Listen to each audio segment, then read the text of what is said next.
Sasso insecticide spray and coil. Kumentuntum perkum.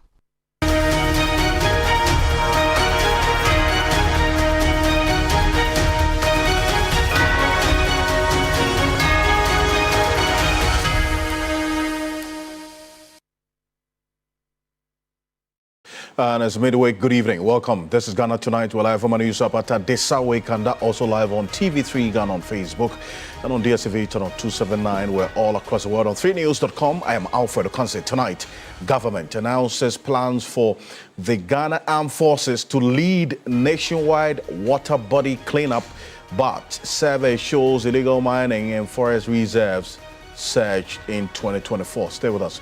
We've got details of this matter here on Ghana Tonight. Also, tonight, government targets a 15-month import buffer with new reserve accumulation policy.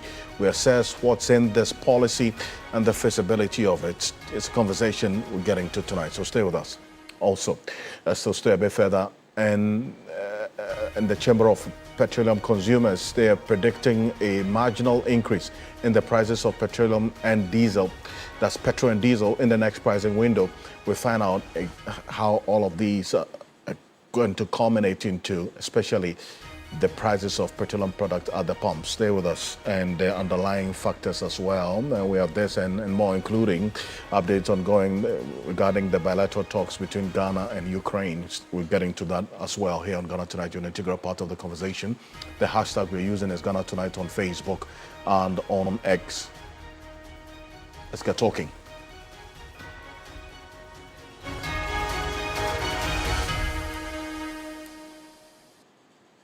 Let's settle for Ghana Briefs.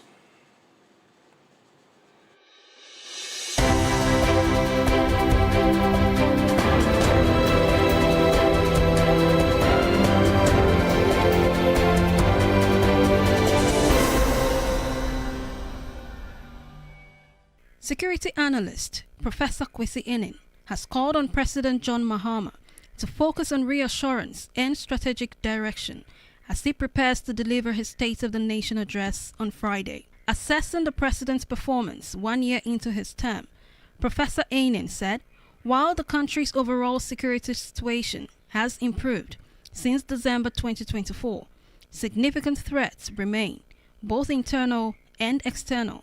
We are beginning to see the president's style of governance creating space for his ministers to be assertive and to take decisions. And I think we are seeing it in the security field also, in which the notion of national security is not so boisterous, intimidating, intrusive, and that type of security management.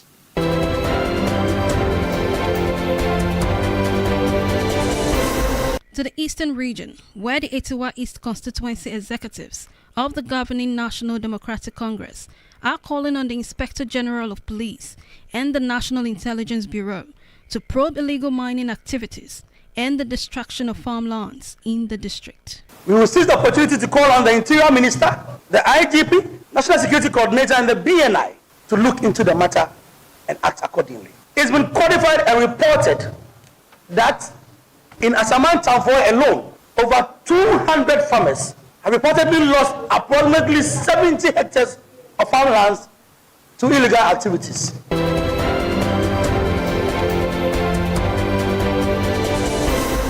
Former Subim Member of Parliament, Eugene Boachi Entry, has declared his intention to vie for the General Secretary position of the New Patriotic Party.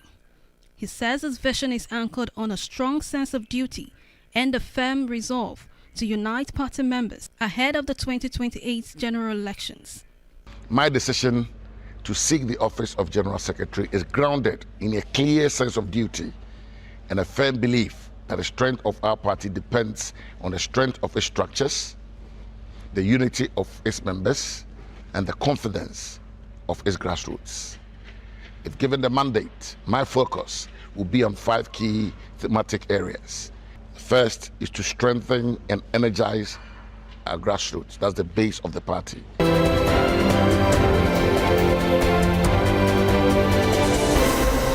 Prosecutors have closed their case in the ongoing trial of the Labone Senior High School French teacher.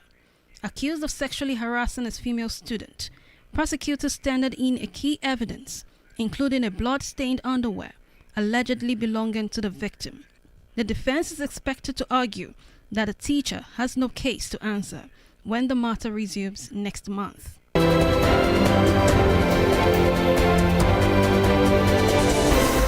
Minister for Energy and Green Transition, Dr. John Abdullahi Jinapo, says an impartial investigation will be conducted to determine the root cause of the rapidly depleting units on prepaid electricity meters. He added that if the meters are found to be faulty, replacements will begin immediately. Once we conduct the investigation, assuming some meters are faulty, we have to replace them immediately because you must put the right meter.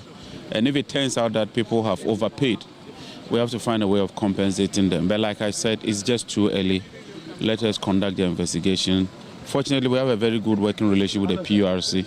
So the PURC, the Energy Commission, the Ministry, and all the agencies under me are working together.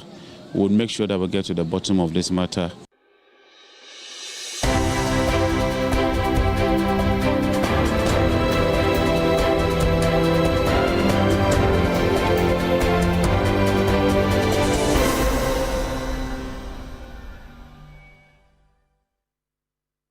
That's more news on 3news.com. Make some time and visit 3news.com. This is Ghana Tonight.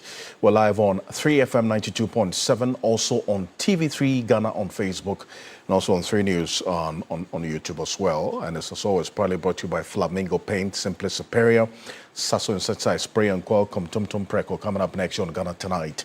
Government to deploy soldiers for the nationwide water body cleanup as illegal mining surge in forest reserves list based on the formations survey between 2021 and 2024. But it's seen a lot of illegal mining activities as well in 2025 going to this year 2026, which has raised serious concerns about the fight against illegal mining, and this is one that we're going to sink our teeth into. This is a major matter as well on the floor of Parliament today.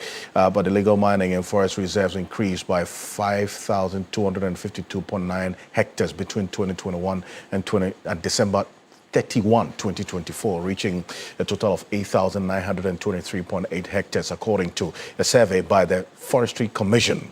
The Ashanti region was the hardest hit, according to that particular detail of the survey, accounting for 4,948.9 hectares, followed by the Western North region with 2,195.7 hectares.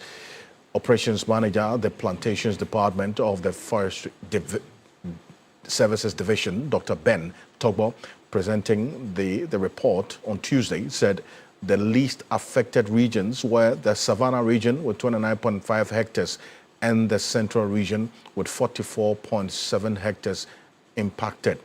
Now, he identified the hardest hit forest reserves as the Oda River Forest Reserve and also the Apamprama Forest Reserve in the Ashanti region, as well as the Upper Wasau Forest Reserve in the Western North region.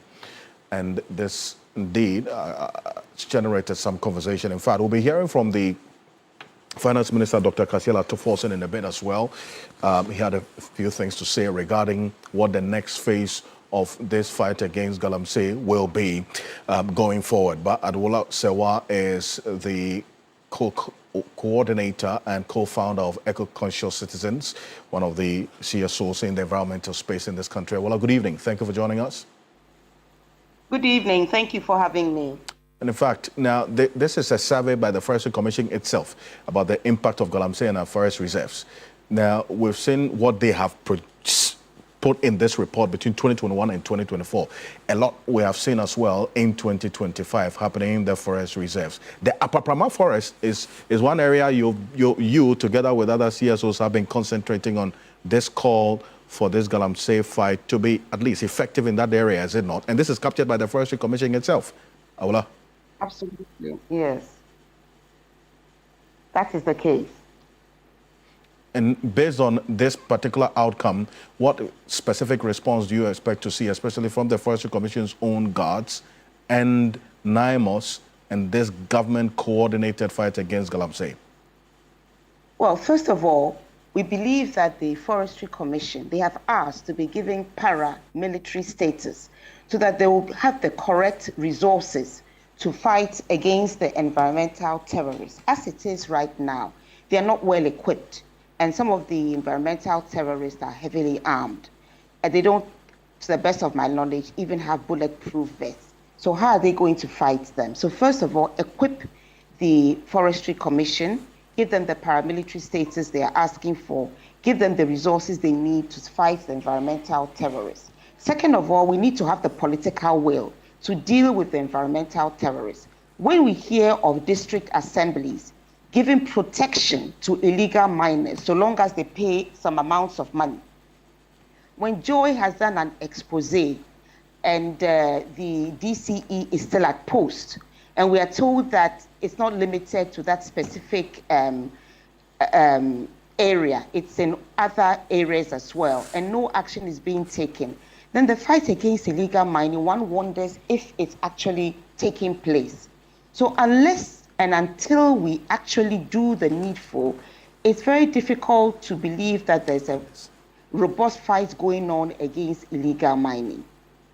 I see. But then you talk about more powers for the Forestry Commission's guards, right? One of the issues that has come up is that even without these paramilitary powers, as you wanted to be giving them, when they go into these areas, when they clamp down on legal mining, when they leave, these legal miners come back. That's a problem that persists. That is true, but you see, you need to have the, stations where they can go for support where needed. Because you see, what you don't want is a situation where they come, you fight them, and then they come back. You need to get rid of them once and for all. And to do this, various things need to happen. But let me say this, we need to have the Forestry Commission, what shall I say, it has a mandate to take care of, to protect our forest reserves. So what I'm saying is that they should give in the adequate resources to do this.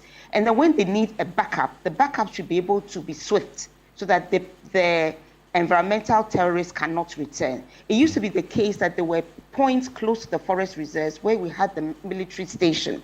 They were removed, they need to come back. Now, NIMOS can deal with mining in communities and other areas. But what we need to realize is that the communities also, we need to work with them. You look at a place like Atronsu, where we are currently prosecuting activists who were defending or protecting the Atronsu stream and their landscape. They are being prosecuted whilst the illegal miners are walking free. What kind of message are we sending? You have the situation in Nzima East, where a young boy was shot by, according to our information, security personnel of an illegal mining company. No charges have been brought regarding the unlawful killing, but regarding the illegal mining, the charges have been dropped.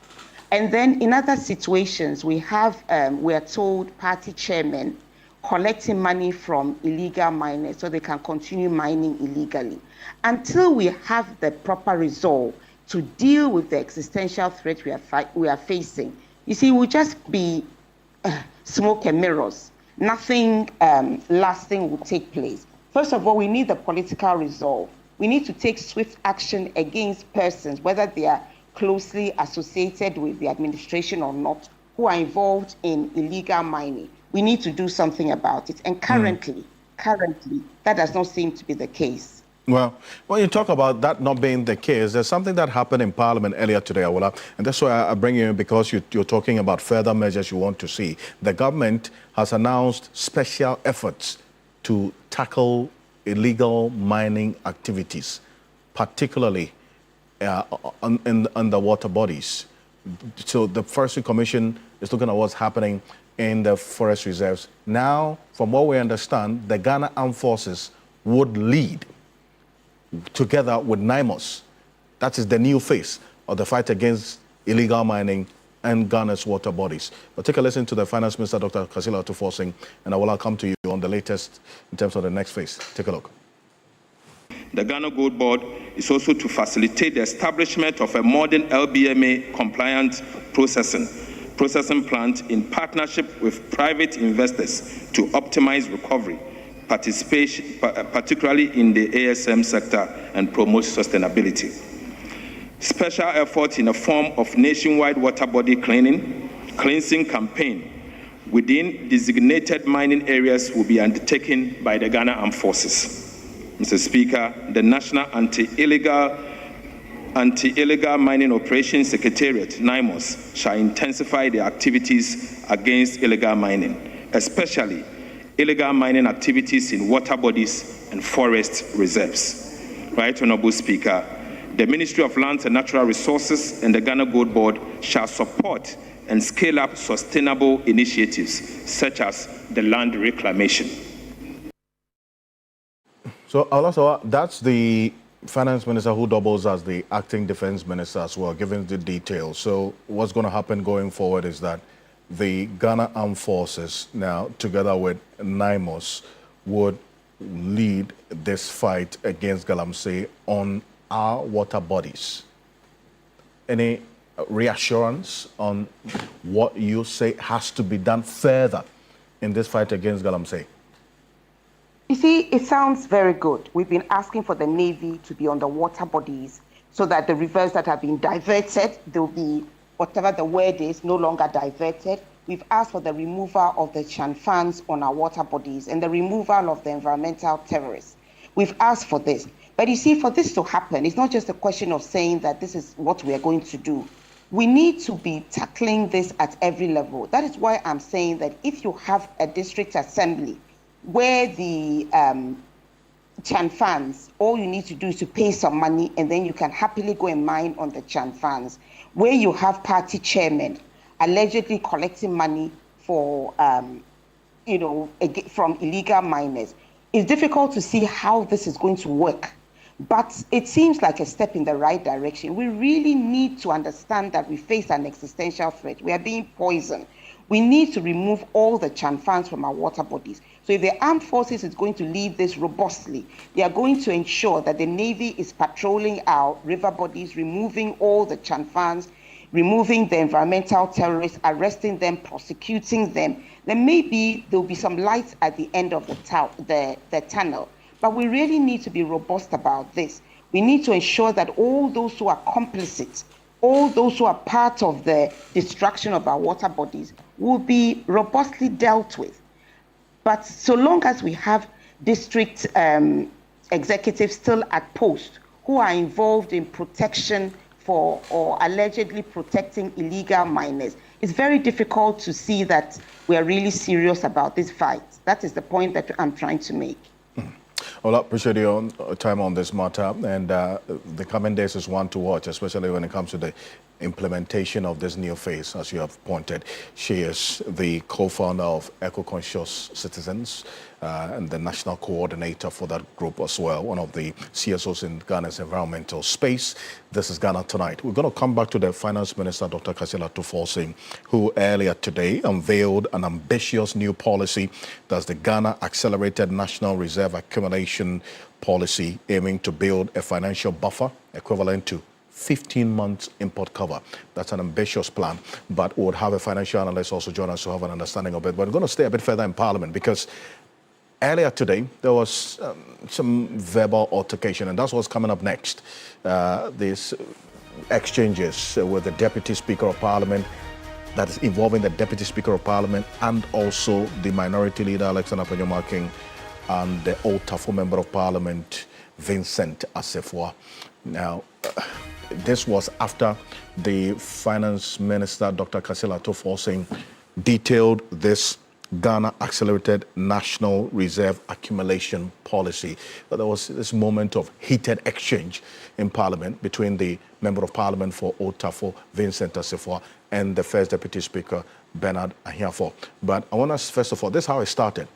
The Honourable Alexander Penyamaking was on the floor making a submission, and the understanding was that there were some rules that were set that the leaders of both sides of the House would have 10 minutes to speak. And during his submission, his microphone was put off. And let's take a look at Alexander Panyo and then how it all started, and dovetailing into the reactions from the Speaker, Mama Yarga, and then also Vincent Assefuah. Take a look at Alexander Panyo. Create jobs. Create jobs. One job, 3 shifts. It's you who said it. Create the jobs. Create the jobs. Go to Dansuma, Ablekuma North, Ablekuma South. You fought.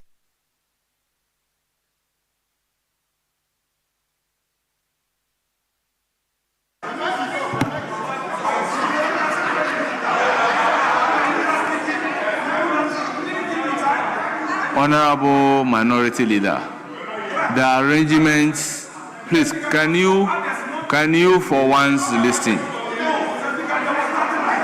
You don't want to listen to me?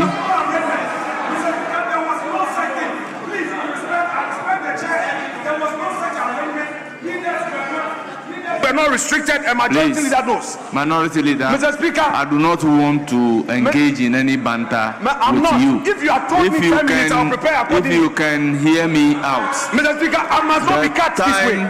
The time allocation and the arrangements were made before I took over, and I indicated right from the beginning that I am not the one controlling the time. I am not the one controlling the time. Once your time is up, you will be cut automatically. So please, it's now.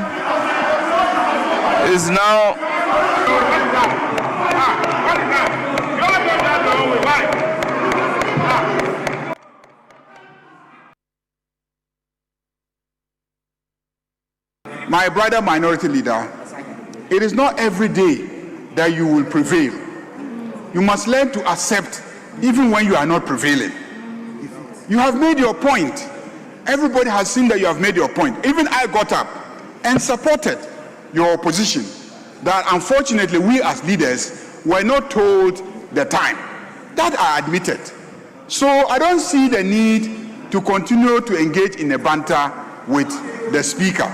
Yes, even I am going to suffer that because I'm going to speak for only 10 minutes. And I've already spent about 4 minutes of that time trying to address this situation. So please, Minority Leader, let us focus on the business of the day. Mr. Speaker, there's going to be a full-blown debate on this matter. A full-blown debate tomorrow, just tomorrow. So tomorrow you will have the opportunity to say everything that you want to say before we approve the policy document. So there's no need for us to spend all the time engaging in a fight. After this, then Vincent Assefuah, the Otafo Member of Parliament, also had a question. In fact, that also led to some verbal exchanges between him and the first Deputy Speaker of Parliament, Honorable Bernard Ahiafo, who was presiding over the business of the House. Let me take a look. Please, do you have any further question? Mr. Speaker, no, I have. If you don't have a further question, Mr. Speaker, Honorable Minister. I have 3 supplementary questions. No, yes. hold on. Please ask if you have a further question. My question to the Minister stems from his own answer.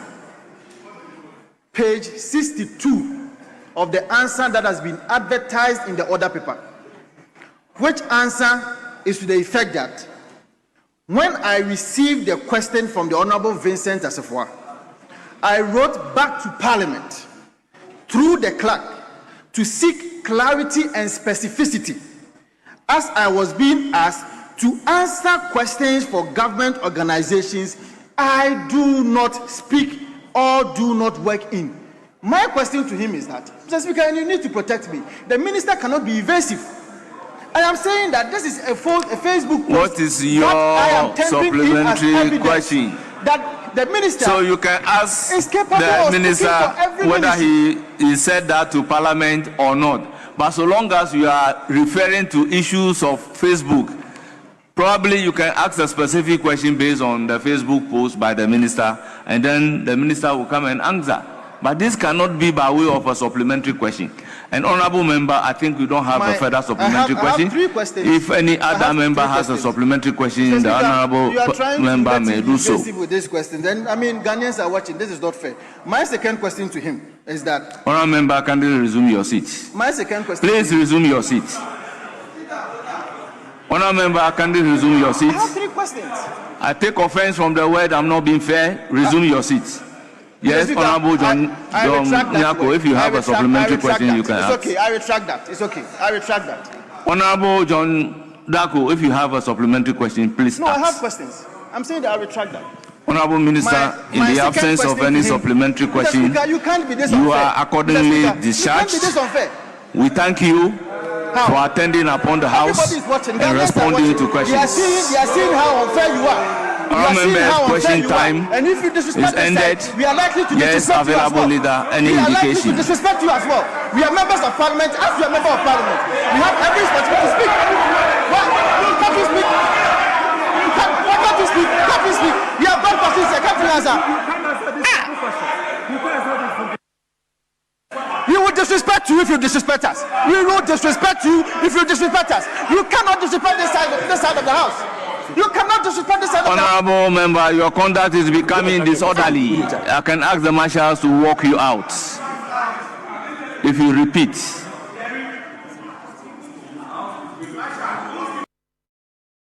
Well, this is how it all played out, and Dr. Rashid Rahman is the director of the Africa Center for Parliamentary Affairs.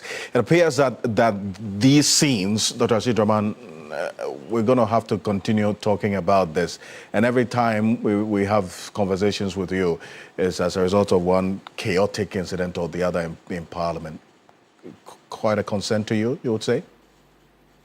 Yes, very much so, Alfred. You know, when I listen to, starting from the minority leader to the majority leader and to the honorable member for Old Tafo, I think what comes to my mind is the fact that it looks like up to now we don't seem to have a clear agreement on the rules that should, you know, govern the conduct of honorable members in the House, or maybe there is a clear understanding of the rules, but people are just simply not following the rules. Perhaps, Alfred, and this is my reading, there is already the perception that, you know, the First Deputy Speaker, you know, from many events that have unfolded beginning from this 9th Parliament, there might be the perception that maybe he's not fair to the MPP side. I mean, that's my reading of the perception from the MPP side. Because, you know, when you listen carefully, I mean, there's a question about, do you have a supplementary question?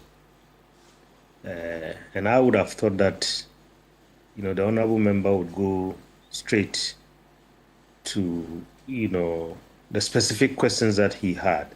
This would have, you know, stalled all these banter that we had and eventually led to that, I mean, some of the statements that were being made from both the chair and the honorable member. But Alfred, let me say this. I mean, as you indicated from the beginning, it looks like each time we have a conversation, it's about disorder, it's about chaos, and I think that that's the last thing that we want in the House. We have many problems in this country, and we think that when members of Parliament gather, I think chaos and disorder should not be the hallmark of our kind of democracy. you know, the chair, whoever is in the chair, and I believe this is becoming, you know, very much of a problem whenever the first deputy speaker is in the chair, even though when the speaker himself is there, we've seen a few instances. But, you know, on the side of MPs. Yes, but what does that tell you? I mean, the fact that the point you just made, that it appears this is quite consistent when Bernard Ahiafo, the Honorable Bernard Ahiafo is presiding over the business of the House. And maybe if you could speak up a bit for me. Yes. Yes, so Alfred, I think that what this tells me is that, look, I mean, the guiding principle for every speaker, and particularly in the case of Honorable First Deputy Speaker, because of the antecedents and because of some of the recent history, I think there's a need for firm kind of control of the affairs of the House. There's a need for fairness, and there's a need for, I mean, kind of rule-bound action, because that will preserve both order and it will preserve our democracy. And there are 5 principles that maybe I may suggest, and these are kind of timeless principles that have guided, you know, speakers who would usually have in several instances of you know, conduct that could be described as a little bit of disorder. I mean, the first thing is a speaker or a presiding officer must issue a warning, which I think Honorable Bernard Ahiafo did today. The second one, I think, is to cite specific rules. And I say this because, Alfred, you heard the Honorable member say, you know, Ghanaians are watching. Ghanaians are watching. And the Right Honorable Speaker said, if you don't have any supplementary question, I am moving on. I think there, if the member thinks Ghanaians are watching, I would have thought that the Right Honorable Speaker would cite specific rules that the member has violated, so that would also protect him from the perception that, you know, he's being unfair to that side of the House. And then, I mean, if you cite the rules, and there are, I mean, so many of those rules. If you look at our standing orders from Order 35 up to about, you know, 35, 36, and so on, I mean, deal with most of these issues. And if Ghanaians are watching, a presiding member must, I mean, also let Ghanaians know that this is what the member is doing that is against the rules that they have all agreed upon. And if that fails, then you escalate. I mean, that's a third point. But that escalation must be proportional, you know, because I heard the Right Honorable Speaker talk about the possibility of calling the marshals. You know, is this proportional? I mean, I don't know. But I think there should be proportionality. And then I think most importantly, because the First Deputy Speaker, as he said, you are a member of Parliament like all of us, or even the Speaker of Parliament. We know he comes from the stock of the NDC, as I mean has been the case of the speakers over the years. You know, you should always try to demonstrate neutrality, and how to demonstrate neutrality is running to the rules and citing clearly, so that at least all of us who are watching, I mean, are discerning, and then we can all understand clearly, you know, who is violating the rules and who is not. But at the end of the day, I think, let me go back to what I said. Right. I mean, the key principles are being firm, being fair. I think running to the rules and making sure that the rules are always spelled out clearly, you know, and for the members, I think respecting whoever is in the chair, no matter how much you disagree, is important. Okay. You know, and I think that if we have these from both sides, we can preserve our democracy, and then for our children who are watching, we don't want them to always watch disorder and chaotic scenes in our parliament. Dr. Rashid Rahman, thank you for joining us here on Ghana Tonight. Appreciate it as always. And let's still stay a bit further in Parliament, because that's what's coming up next. Government eyes 15-month import cover or the import buffer with new reserve policy. Well, feasible, far-fetched, objective? Well, we'll have a big conversation on this one. That's what's coming up next. But first off, let's hear from the Finance Minister, Dr. Kasela Tuforsin, launching a new policy called the Ghana Accelerated National Reserve Accumulation Policy, GANRAP, aimed at building enough reserves to cover at least 15 months of imports by 2028. This was disclosed by the Finance Minister, Dr. Kasela Tuforsin, when he addressed Parliament earlier today. Take a look. The current gross international reserves level is above the traditional reserve benchmark of 3 months of import cover. This is, however, not sufficient to provide adequate self-insurance against disruptive economic shocks and its impact on the exchange rate, like the historical depreciation of the currency in the year 2022 and 2023. To strengthen Ghana's resilience to economic shocks, Cabinet has approved the Ghana Accelerated National Reserve Accumulation Policy. The policy represents Ghana's strategic plan to strengthen external resilience by increasing the nation's international reserve equivalent of 15 months of import cover by end 2028. So, Speaker, this policy is anchored on the objectives of the Ghana Gold Board Act, Act 1140, which mandates the Ghana Gold Board to generate foreign exchange for the country and support gold reserves accumulation by the Bank of Ghana. Given these uncertainties, the conventional threshold of 3 months of import cover is no longer adequate for any country. Government therefore seeks to accumulate a strategic buffer beyond the conventional reserve adequacy levels and build an economic war chest to safeguard macroeconomic stability, break the cycle of economic downturns, sustain confidence in the currency, and improve investor confidence. Also to reduce exposure to external shocks and support long-term economic transformation of our dear country. To achieve this, the following intermediate targets are set. First is to achieve a minimum of 8.6 months of import cover by end of this year, 2026. Second, to exceed 11.8 months by end of 2027. And third, to reach 15 months of import cover by end of 2028. Mr. Speaker, these milestones will be reviewed annually based on realized imports, prices, production volumes, and finance. So that's Dr. Kasela Tuforsin there, just breaking it down between the 8 and the 15 months import cover. The 8 months import cover is the immediate target or the immediate objective. So that now our international gross reserves is about a little over 4 months import cover. What that essentially means is that if there's some COVID or any international shock that we don't have control over, that has a direct impact on our economy, whatever we have should be able to help us, sustain us for the certain period of time. Now, government and the Finance Minister was quite clear that this 3 months that import cover that's been the lowest that we say we can go is one that is not realistic.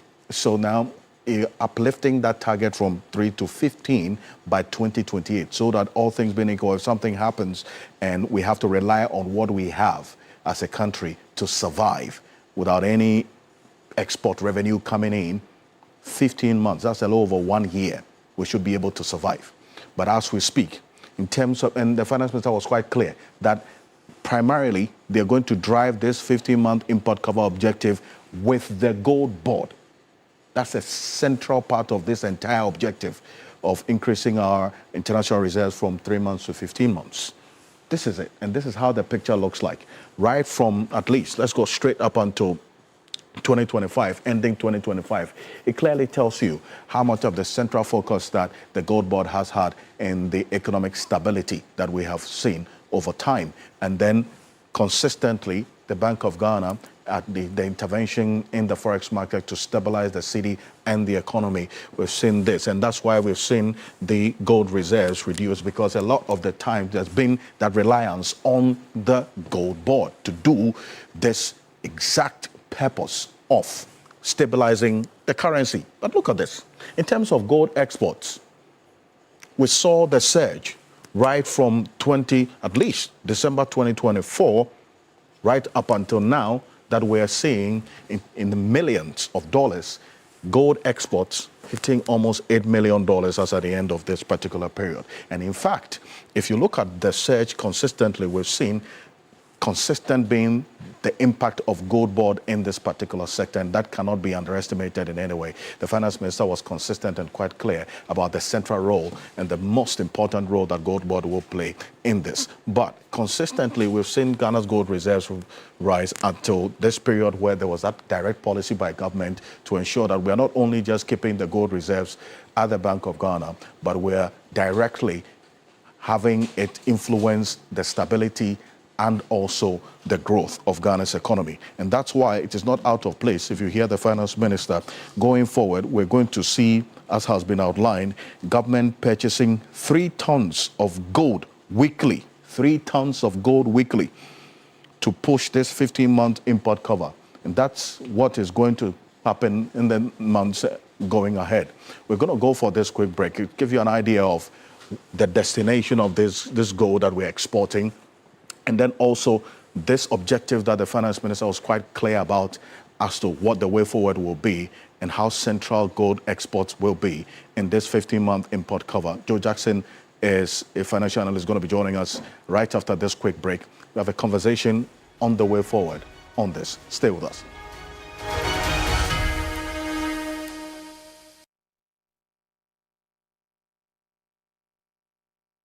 My line of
This is Ghana Tonight. We're live on 3FM 92.7. Joe Jackson is a financial analyst, CEO of Delex Finance, joining us on Zoom right now. Mr. Jackson, 15 months import cover, that's the target by end year 2028.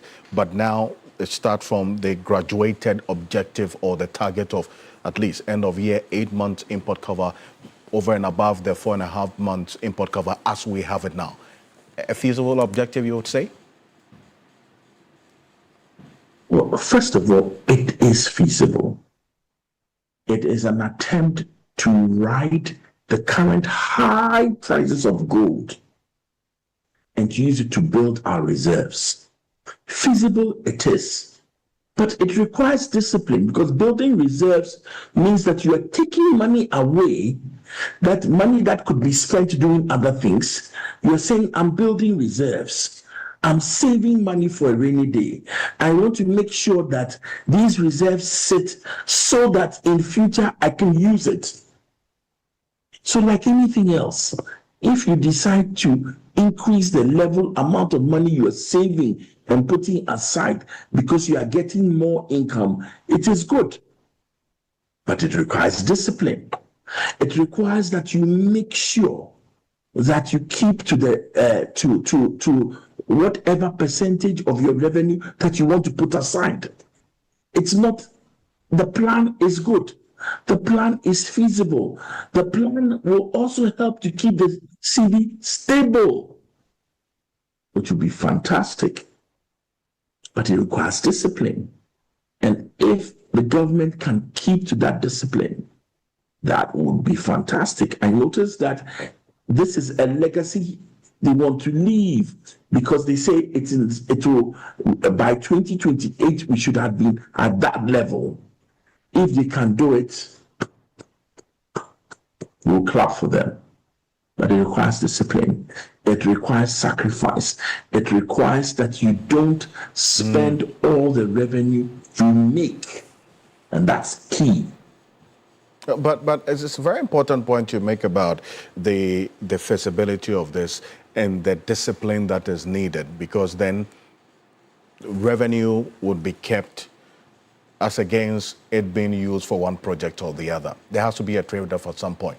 But all things being equal, there's some stability we're experiencing now, and that's what influences the finance minister and by extension government's confidence that this interim objective of even 8 months import cover by the end of the year is feasible. But stability is not enough, is it not?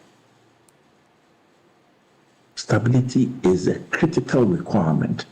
As a private sector, I tell you what I require more than anything else is to know that things are stable.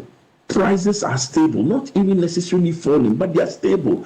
Even if they are rising consistently, they are stable. The interest rates are stable. The exchange rate is stable. Then I can plan. Then somebody can decide, I want to invest this in the economy. I want to invest that in the economy. And this and that will create the jobs required. So if they can show the discipline, it will create stability, and the stability will be very much welcomed by the private sector. And in fact, this target of the interim 8 months import cover and all things being equal by 2028, this 15-month import cover is directly hinged on the gold board. And in fact, the finance minister was quite clear, and the target that government has decided to go on in terms of gold purchases. Now we're learning that government is targeting 127 tons of small-scale gold yearly under the new reserve policy. Also, government was going to purchase 3 tons of gold weekly to push this particular objective of 15-month import cover by 2028. So, given the volatility of the commodities that we've seen, gold, cocoa, oil, on the world market, would you also propose some caution as well, based on what we have seen over time regarding the price of these commodities on the world market? Oh, it's hinged on gold, that's clear. And but gold has been consistently high and rising. And for so long as we have the volatility in the global economic systems, the volatility that is largely caused by the current regime in the US, its tariffs, its war, proposed strikes and wars, etc., that will keep gold high.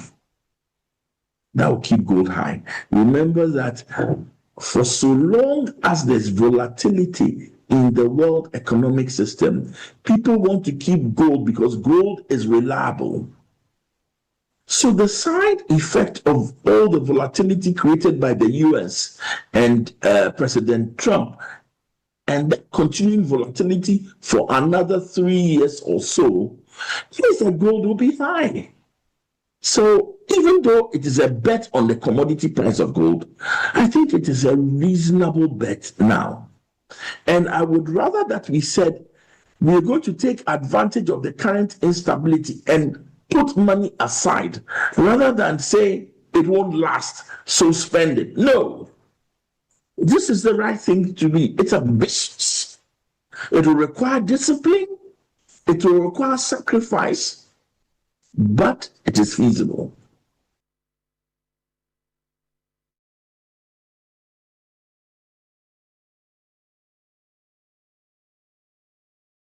A lot of concern also as well, and we've been quite clear about how feasible this is, and the confidence is hinged on the fact that the yellow metal, that's gold, has become that safe haven because of everything that we've seen happen on the world market. But the tons of gold that we exported from this country, at least for the year 2025, these were the two main destinations of Ghana's gold exported in 2025.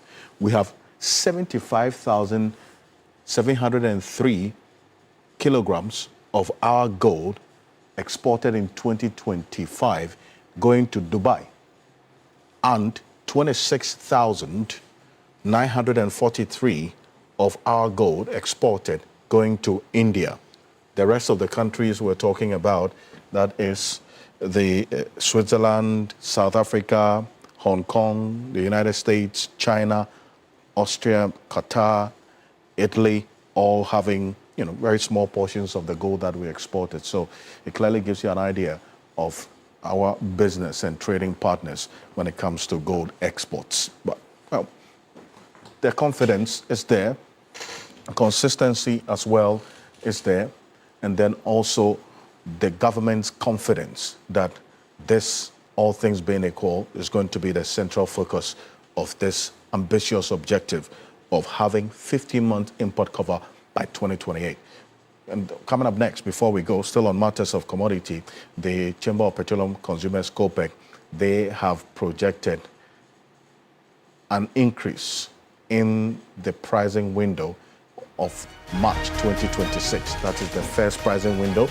According to the projections by COPEC, prices of petroleum products will see a rise, but that'll be about 3.5 percentage points, while diesel is projected to increase by 1.5%, and then LPG will actually experience a reduction, a marginal decline of roughly 1.5%. So that is what COPEC is also projecting for the next pricing window. That is the first pricing window in the month of March 2026. And that is just some few days ahead of us. But this is what's happening on the world market when it comes to crude oil. And that's a good reason why. When it comes to pricing of petroleum products at the pumps here in Ghana, there are three factors that influences the pricing. The taxes and levies in the price build-up, and then also you have the currency differentials. That is how well the cedi is doing against the major trading currency. The cedi has been largely stable against the dollar and the pound. But where we are seeing the possible cause of this projected increase in the price of petrol and diesel at the pump is the price of crude oil on the world market. That's the third factor that influences prices at the petroleum pumps. This is it. Crude oil prices, Brent crude has seen an increase of 0.25%. and the change in pricing of about 0.38%, that is what we've seen COPEC point to, that now a barrel of crude oil is selling at almost $71 per barrel on the world market. And when we see some of these changes, especially in one or two of these three factors that influences prices of petroleum products at the pumps, then there would be that possible increase in the price of petrol and diesel. It's one that we're going to keep an eye on, in fact, and especially the projections and the percentages that COPEC has put out. Normally, because of the competition in the market, oil marketing companies would increase, but not to that margin of about 5% or 3% as COPEC is projecting, but would see and also measure the rate of the increase as against the previous pricing window in the coming days. But there's more of this on 3news.com. On behalf of the rest of the team, we do appreciate your company. Join us same time tomorrow. We're going to do a big build-up to the President's State of the Nation address on Friday. So make a date with us tomorrow on Ghana Tonight. Join the New Day team tomorrow morning. Also, Sunrise on 3FM 92.7. Do have a good night. Ghana Tonight is brought to you by Flamingo Paint. Superior durability, superior hiding, superior coverage, simply superior. Sasso insecticide spray and quell. Kumin tuntum prekun.